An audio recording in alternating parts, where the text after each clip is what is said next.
우리들에게 주신 하나님의 말씀 보겠습니다. 한 절입니다. 사도행전 4장 13절입니다.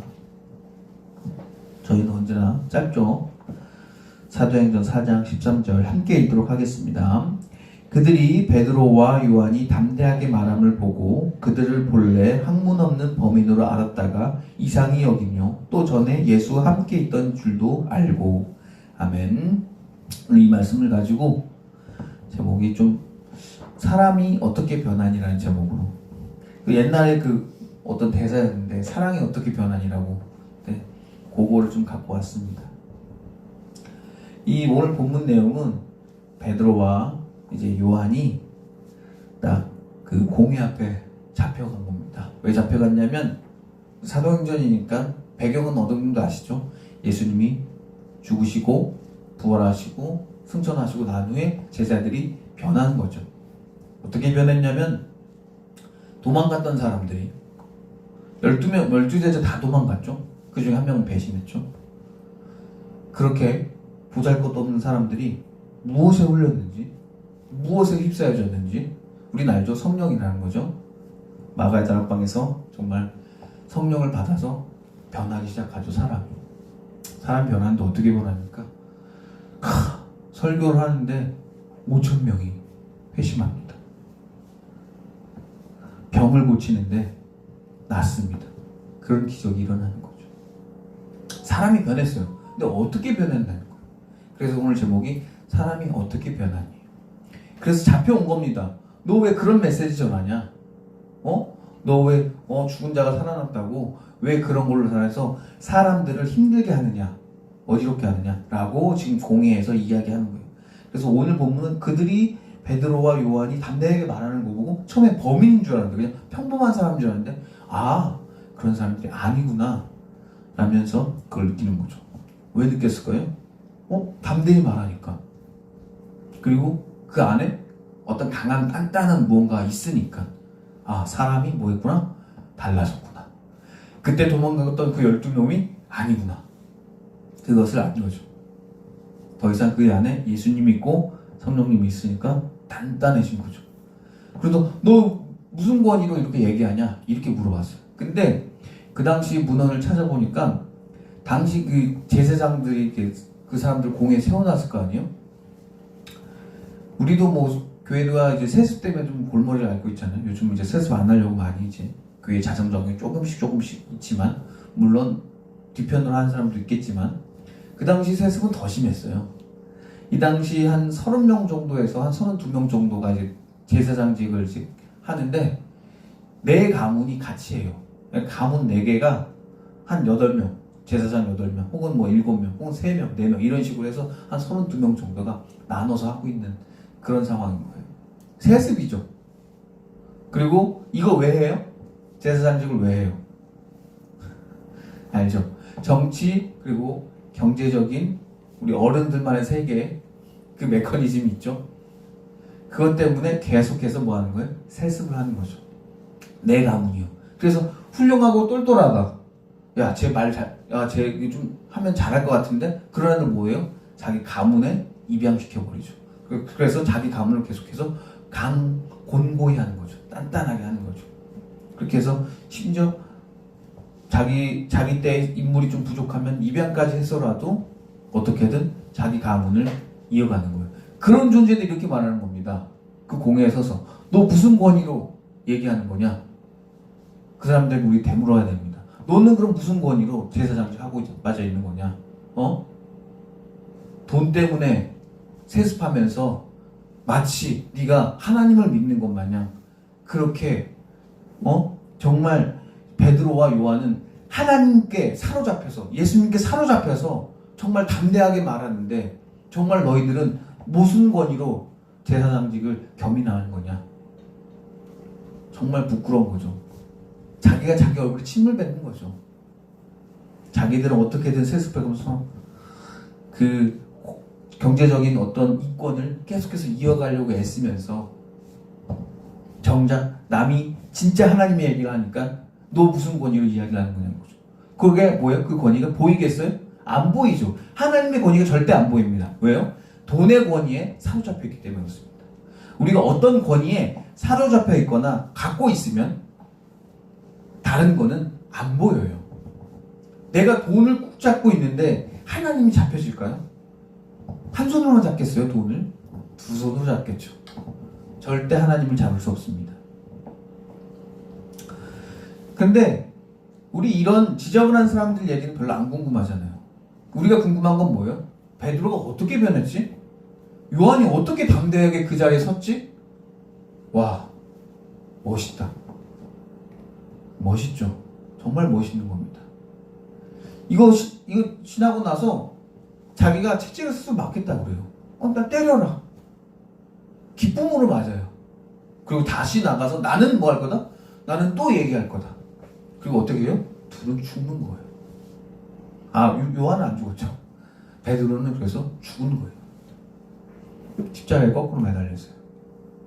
어떤 그런 용기가 나왔을까요? 어떻게 사람이 그렇게 변했을까요? 어떻게 그렇게 사람이 담대해졌을까요?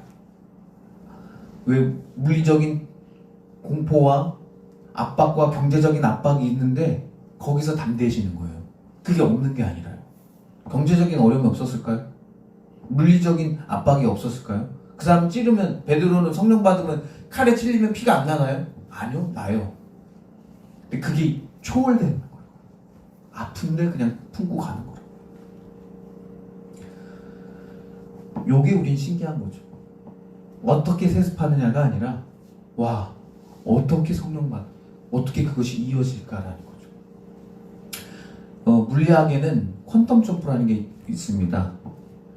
이게 좀 복잡한 건데 간단합니다.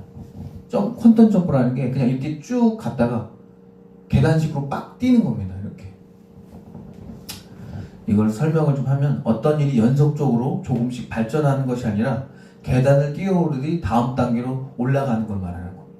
그러니까 우리 신앙이 나 성령님을 만났는데 계속 이런 상태인 거예요. 내가 말하는 거, 행동하는 거, 생각하는 거 똑같은 거예요. 그러다가 갑자기 빡 뛰는 거예요. 마치 이 베드로와 요한처럼 여태까지 그냥 범인이었는데 여태까지 그냥 평범한 사람인데 팍 튀는 거예요. 이걸 퀀텀 점프라고 합니다. 네이버 지식백과를 좀 참고했습니다. 이게 왜 일어날까? 성령 받았나? 성령 받으면 이렇게 빵 뛰나? 오늘 아침에 사모님께서 퍼뜩 일어나는데 이런 얘기를 하더라고요.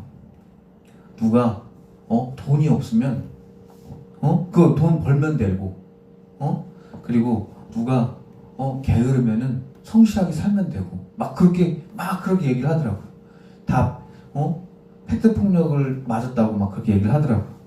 그렇지, 맞아. 생각해보면 돈이 없으면 돈 벌면 되고 내가 시간이 부족하면 핸드폰을 안 하면 되고 그러면 되지 라고 생각했는데 좀만 들어보니까 아니에요. 그죠? 세상에 돈 버는 게 그렇게 쉽고 자기 게으름을 제어할 수 있는 게 그렇게 쉬우면 교회가 필요 없죠. 그게 말처럼 해결되면 교회 누가 옵니까? 절대 안 옵니다. 그게 해결이 뭐예요? 안 돼요. 자기 안에 게으름, 자기 안에 나태함, 자기 안에 있는 핑계거리들이 해결이 안 되는 거예요. 내가 돈 버는 게 안 되는 거예요. 그러니까 뭐예요? 여러분, 교회 나오는 겁니다. 그게 해결되면 좋죠. 내 안에 있는 게으름이 해결되면 좋죠. 내 안에 있는 게으름이 해결이 안 되니까 우리가 계속 교회 다녀도 모양이 비슷비슷한 거죠. 누가 이런 얘기를 하더라고요. 성령 받으면 그게 성령이 영분별을 우리가 해야 되지 않느냐. 어떤 사람은 뜨겁고 어떤 사람은 차갑고 어떤 사람은 막 방언하고 뭐 막 하는데 그게 진짜냐 가짜냐, 그거 혹시 악한 영한테 받은 거 아니냐 막 그래요. 왜냐면은 그렇게 얘기하는 거는 그 사람이 받고 나서 돌이켜 보니까 행동이 막 더 나빠지거나, 그러니까 행동이 나빴으니까 그 사람은 악령한테 악령을 받은 거다 막 그렇게 얘기를 해요. 그런데 그 부분에 대해서 말씀을 정확하게 해드릴게요. 성령은 예배를 통해서 다 받습니다. 여러분 다 받아요. 여기까지 정의가 됐죠? 그리고 뭐 어떤 사람의 체질에 맞게, 어떤 사람 뜨거운 사람은 뜨겁게 받고, 차가운 사람은 성경을 읽어서 받고, 어떤 사람은 찬양을 통해서 성령을 받고, 어떤 사람은 기도하다가 성령 받아요. 그래서 방언을 받기도 하고 합니다. 근데 중요한 거는 그거 받았잖아요. 여기서 이제 실수하는 거예요. 받고 나서 그 과거의 그 기억만 갖고 사는 거예요. 그 기억을 갖고 뭐 해야 돼요, 우리가? 끊임없이? 세상에 나가서 그 신앙을 써야 돼요. 근데 그 성령을 안 써. 내가 성령 받아서 내가 안에 선한 마음이 생겼는데 그 선한 마음을 안 써. 선한 마음을 안 쓰면 뭐가 돼요? 악한 행동을 하는 거예요. 제가 지난번에 설교에도 말씀드린 것처럼 우리의 마음은 뭐예요? 비어있을 수 있는 상태가 없다. 선도 아니고 악도 아니고 그 상태가 없어. 왜 우리 그 상태를 원하죠? 그게 편하니까. 선하기는 힘들고 악하기는 싫고 그 애매한 상태, 선과 악의 그 중간 상태에 있고 싶죠. 근데 안 된다고요. 예수님도 그게 안 된다고 해서 뭐라 그랬어요? 십계명 말씀하실 때 굉장히 극단적으로 선하게 살라고 그러죠. 뭐 눈을 빼라, 뭘 잘라라 그러죠. 그런 거예요. 즉 우리 마음 안에 선 아니면 악이에요. 그런데 우리는 선도 아니고 악도 아닌 그 중간 애매한 상태에 있으려고 하니까 악이 들어오는 거예요. 그때 성령 받았죠. 오늘 지금 예배 때 여러분 성령 받습니다. 여러분 마음이 따뜻해질 겁니다. 그럼 괜히 밖에 나가면 괜히 웃고 있습니다. 내가 괜히 행복합니다. 괜히 내가 편합니다. 근데 그 마음 가지고 과거를 회상하는 거예요. 내가 그때 예배 때 감동받았지, 은혜 받았지. 거기서 끝나는 거예요. 거기서 이제 뭐 해야 돼요? 내가 이제 세상에서 시험이 올 겁니다. 욕 나오는 행동, 욕 나오는 상황이 올 겁니다. 손가락질하고 싶은 혹은 남의 뒷담화를 하고 싶은 상황이 올 겁니다. 그때 뭐 하는 겁니까? 싸우는 겁니다. 그때 내가 성령 받았던 그 기억을 기억하면서 지금 싸우는 겁니다. 맞아, 나 하나님의 사람이지 하면서 싸우는 겁니다. 그 상황 내에서. 그거를 안 하는 거예요. 그러니까 우리는 뭐예요? 그때 성령 받아놓고 악한 행동하는 거예요. 그리고 그 성령이 악령이라고 생각하는 거예요. 아니에요. 이단이 아닌 이상 그냥 건강한 교회들은 예배를 통해서 다 성령을 받는 거예요. 성령을 경험하는 거예요. 그것이 막 뜨겁든 혹은 미지근하든 혹은 차든 상관없이. 왜냐면 그냥 성경만 읽고 조용한 사람에게는 또 때로는 차갑게 오기도 하고 하니까 그거 중요하지 않아요. 뜨겁고 차갑고 미지근한 그런 거 중요하지 않습니다. 그럼 받았는데 받고 나서 내가 성령 받았다는 자랑거리가 생긴 게 아니라 성령을 받았으면 그걸 가지고 내가 싸워야 되는 거예요. 세상에서. 근데 그건 안 해. 힘들거든. 그건 안 해요. 지치거든요. 괴롭거든요. 어렵거든요. 그 어려운 걸 하라고 하나님께서 너한테 우리에게 성령을 주신 건데 거기에 멈춰 있는 거예요. 나 성령 받았다라는 그 과거의 마음 머물러 있는 거예요. 베드로도 뭐예요? 2명씩 짝지어서 가서 귀신 몰아내는 거 구마하는 거를 봤잖아요. 그래서 막 귀신이 천둥 벼락처럼 떨어지는 걸 내가 봤습니다라고 말하잖아요. 그 성령 경험이 그냥 남아있는 거예요. 그리고 그냥 그것은 과거의 회상으로 기억만 하고 사는 거예요. 그때의 감동만 갖고 있는 거예요. 그러니까 현실에서 성령을 뭐예요? 쓰지를 못하는 거예요. 욕지거리가 나오고 화가 나오고 남의 죄를 봤을 때 우리는 정죄합니다. 근데 그때 우리가 성령을 쓰는 겁니다. 내 안에 뭐예요? 사랑을, 내 안에 화평을, 내 안에 화목을, 정죄보다 용서를, 그걸 구하는 거예요. 그게 성령을 쓰는 거예요. 그때 뭐예요? 우리는 그때 성령 안 써요. 왜요? 미움이 더 크니까. 그리고 더 우리는 뭐예요? 그때 미움을 선택하는 거예요. 그때 우리가 뭐 하는 거예요? 미움을 선택한 거예요. 그때 뭐를 선택해야 돼요? 성령을 선택하셔야 돼요. 선을 선택하셔야 돼요. 그때 우리는 미움을 선택해요. 그래서 입으로 뭐예요? 정죄하는 거예요. 아침에 우리 사모님께서 말씀하셨죠. 돈이 없으면 돈을 벌면 되지. 게으르면은 성실하게 일하면 되지. 그거 뭐예요? 정죄하는 거예요. 그게. 그런 문장들이 사람을 정죄하는 거예요. 그게 되면 사람들이 교회를 안 가겠죠. 그게 안 되니까. 내 게으름을 알겠는데 이 게으름이 어떻게 해결이 안 되니까 온 거예요. 그래서 교회 안에서 성령을 받는 거예요. 그래서 여러분이 일할 때 게으름을 선택하지 않고 성실함을 선택하는 거예요. 그렇게 한 번 선택했어요? 그걸 한 번 이겼어요? 아니요.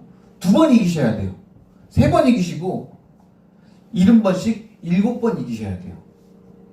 계속 그걸 뭐하나? 선택하시라는 거예요. 그럼 뭐가 일어나요? 그 양자역학에서 말하는 퀀텀 점프가 일어나는 거예요. 성령이 여러분의 신앙이 그냥 일자로 가는 것 같은데 빵 뛰는 것처럼 언젠가 모르게 여러분들이 이쁜 말을 하고 거짓말을 하기보다는 정죄하기보다는 사랑하는 말을 하고 이해하려고 애쓰고 남을 사랑하려고 애쓰고 말이 바뀌고 행동이 바뀌고 생각이 바뀌고 마음이 바뀌는 거예요. 끊임없이 뭐 한 거예요? 선택을 한 거예요. 어떤 선택? 선하기로, 성령을 택하기로, 착하게 살기로 그렇게 조금씩 택한 거예요. 그 선택이 쌓이는 거예요. 베드로도 더 이상 도망가는 걸 선택하지 않은 거예요. 뭐 한 거예요? 베드로도 이제 죽기로 선택한 거예요. 내가 예수님 믿다가 죽겠다라고 뭐 하는 거예요? 선택하신 거예요. 내가 죽겠다. 예수님 믿고. 그걸 선택한 거예요. 그러니까 뭐가 안 무서운 거예요?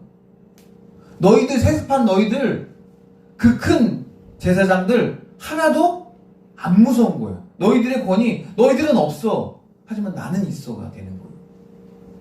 더 이상 그때는 베드로는 평범한 사람이 아니고 어떤 사람이 되면 하나님이 세우신 정말로 위대한 사람이 되는 거죠.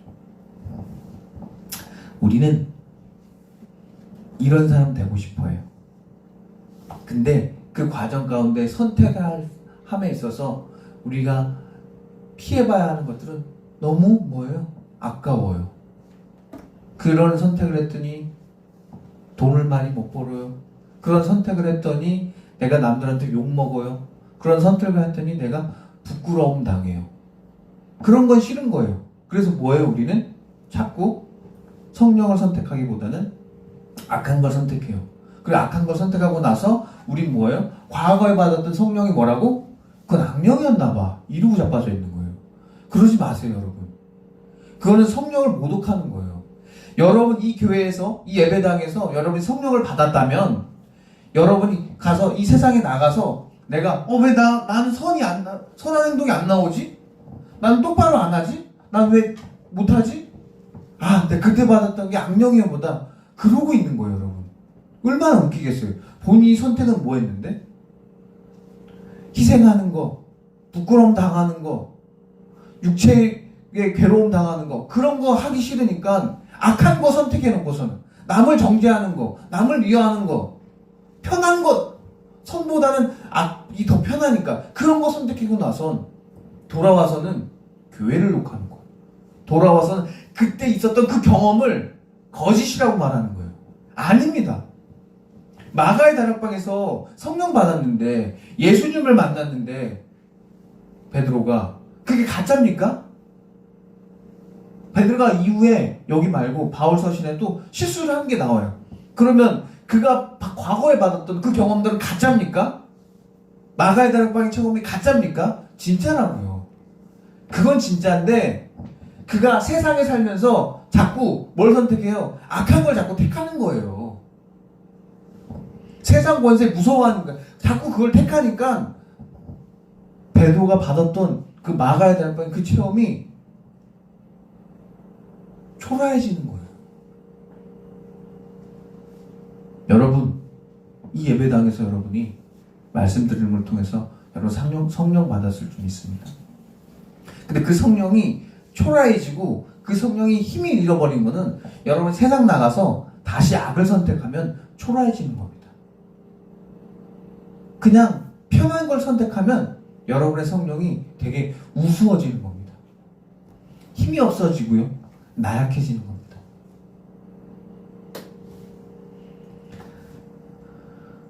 그리고 제가 이 오늘 본문 사람이 어떻게 변하니 요거를 준비를 했을 때 저는 누가 그냥 어떤 삶을 살다가 딱 변하는 그런 걸 찾아보려고 했어요. 성경에서. 근데 그런 사람이 없어요. 자기가 스스로 변한 사람이 하나도 안 나와요. 다 어떠냐? 성령을 받든 하나님을 만나든 하나님을 경험하든 그래서 그 인간이 변해요. 그게 다 성경에 나와 있는 거예요. 물론 세상에 있는 서적은 있겠죠. 뭐 열심히 내가 성실히 해서 내가 변했다. 원래는 나 게을렀었는데 내가 변했다. 그런 거 있겠죠. 하지만 성경에는 그런 인물이 없어요. 내가 하나님 만났더니, 내가 성령 체험했더니, 내가 예수님 만났다니 뭐예요? 변했다라는 것밖에 없어요. 사도 바울도 그가 사울이라는 이름을 썼을 때 예수님을 환상 중에 체험해서 그가 변했어요. 다윗은요? 다윗도 하나님과 동행하다가 변했어요. 모세는요? 야곱은요? 요셉은요? 다니엘은요? 전부 다 성경에 있는 모든 인물, 변한 모든 인물은 다 하나님을 만나서 성령님을 만나서 예수님을 만나서 변했어요. 그 만남이 기록되는 이유는 만나서 그가 변했기 때문에. 여러분이 성령을 만나잖아요. 그 성령이 멋있어지는 이유, 그 성령의 능력이 있어지는 이유는 여러분이 이 세상으로 나가실 때 성령을 만나는 그 순간, 그 짜릿한 그 순간, 그거 좋죠. 얼마나 격정적이고 얼마나 멋있고 얼마나 가득 채워지는 그런 느낌이에요. 기분이 그냥 좋고. 그런데 그것이 활용될 때 그것은 더 커지는 겁니다.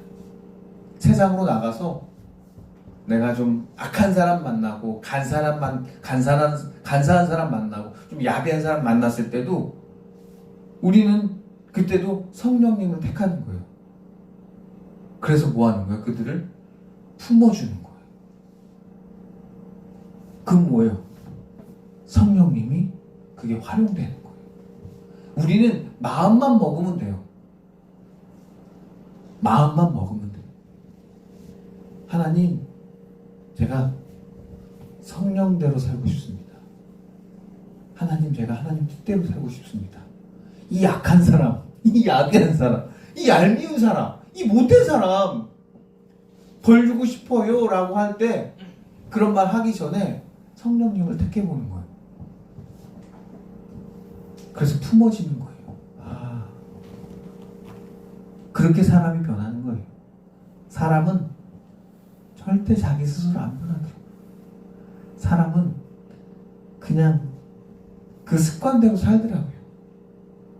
그 습관대로. 뭐 어떤 위기나 어떤 어려움 없으면 그냥 그대로 그냥 살아갑니다. 그런데 사람은 성령을 만나면 이렇게 팍 변합니다. 계단을 타고 올라가듯이 팍팍팍 올라갑니다. 그때 그가 성령을 만났고 또한 성령을 선택하고 성령님이 말씀하신 대로 행동하니까 그가 변하는 겁니다. 이 베드로와 요한이 여기 잡혔을 때 잡히기 전에 그런 얘기를 합니다. 예수님께서 너희들이 이런데 공회 가면 잡힐 텐데 걱정하지 마라. 니들이 해야 할 말들을 걱정하지 마라. 뭐라고 해요? 성령님이 너희들에게 말하게 하실 것이다 라고 했어요. 그럼 뭐예요? 이런데 잡혀가도 베드로와 요한은 담대하게 뭐 하는 거예요? 내가 본인이 말하는 게 아니라 예수님의 말씀을 기억해서 성령님을 선택한 거죠. 맞아요. 성령님께서 하시겠지, 도와주시겠지 라고 선택을 한 거예요. 그러니까 어떻게 돼요? 이렇게 담대하게 말을. 그러니까 세상 권세의 최고점에 있는 대제사장들이죠. 그 제사장들이 뭐라고 그래요? 본래 학문 없는 범인으로 알았다가 이상히 여기며 또 전에 예수 함께 있던 줄로 알고 이렇게 여기는 거예요. 여러분들, 우리 반대 아닙니까? 그들은 본래 학문도 없고 범인으로 알았더라. 이걸 끝나잖아요. 근데 그게 아니라 그런 줄 알았는데 아니구나. 근데 우리는 뭐예요? 그런데 그렇구나. 그런 놈이구나. 교회만 그냥 왔다 갔다 하는 애들이구나 라고 인식이 되잖아요. 얼마나 안타까워요. 여러분 교회 매주 오는데 여러분의 삶이 그냥 제자리 걸음이면 근데 분명히 여러분들은 변하실 줄 믿습니다. 기도하고 마치겠습니다. 사랑해 주님, 우리도 변화되고 싶고 우리도 하나님 안에서 승리하고 싶은데 어려워요. 그런데 오늘 말씀처럼 성령님을 기억하고 성령님을 선택하겠습니다. 주여 도와주시옵소서. 우리에게 용기를 또한 허락해 주시옵소서. 그래서 우리 성도님들 어느 곳에 있든지 하나님을 선택하고 하나님 뜻대로 살아가는 주의 자녀 되길 원합니다. 주여 도와주시옵소서. 이 모든 말씀을 전한 우리를 사랑하시는 나사렛 주 예수 그리스도의 이름으로 기도드렸습니다. 아멘.